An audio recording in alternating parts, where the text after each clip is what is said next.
Ilan sa mga salitang binitawan nitong si Thompson sa isang panayam matapos nga tong masaktan dito sa kanilang naganap na laban last Sunday kontra Blackwater. Yan matapos mong i-like ang video na ito, mag-subscribe sa ating channel at pakidamay na rin ang ating opisyal na Facebook page. Pero bago natin simulan, alam mo ba ngayon mas madali nang maglaro at manalo dito sa 1xBet? Especially na pwede ka nang mag-cash in at mag-cash out through GCash.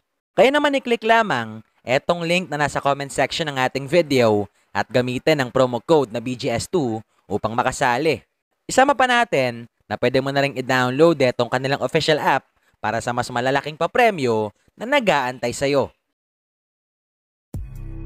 Kahapon nga mga bulero, marami na namang taghanga ni Wemby ang siguradong umantabay dito sa kanilang naganap na ika-17 laban this regular season. Especially na matapos silang matalo sa Warriors last November 25, paniguradong gigil na ang maraming fans na matoldokan etong kanilang 11 straight losses.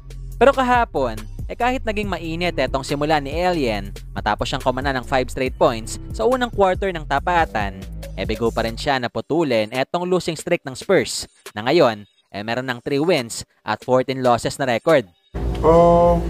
You know, it's always reads and trying to put the intensity from the first minute. So I'm glad if it's getting better, but now we gotta, you know, our first quarters are usually okay, but we gotta be consistent throughout the game. How was it playing against Jokic? How did you enjoy that experience? I think I learned a lot, and I learned even more when I watch film. But I think it's a good experience, but could have been even better if we had one. Samantala sa kabilang banda, last Sunday nga mga bulero, alam naman nating maraming kabarangay ang siguradong natuwa matapos nilang makuha sa araw na yan etong kanilang pangatlong panalo des Commissioner's Cup kontra Blackwater. Kung saan maliban kay Bishop, nakumana ng 25 puntos on that game, kabilang din sa mga naging susi sa panalong yan etong si Ahan Misi matapos siyang magtala ng 20 points, 6 rebounds at 5 assists. Pero maliban sa kanila, naging laman din ang usap-usapan etong natamo ni Scottie sa kalagitnaan ng second quarter na matapos ang laban, may malaking inamin nga sa isang panayam. Pero ikaw, kamusta yung tuhod?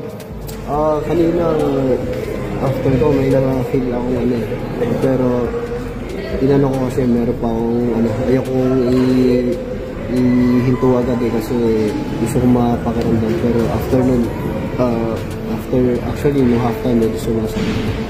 Tapos all adrenaline lang talaga yung nangyari kaya medyo nag-alalay din ako.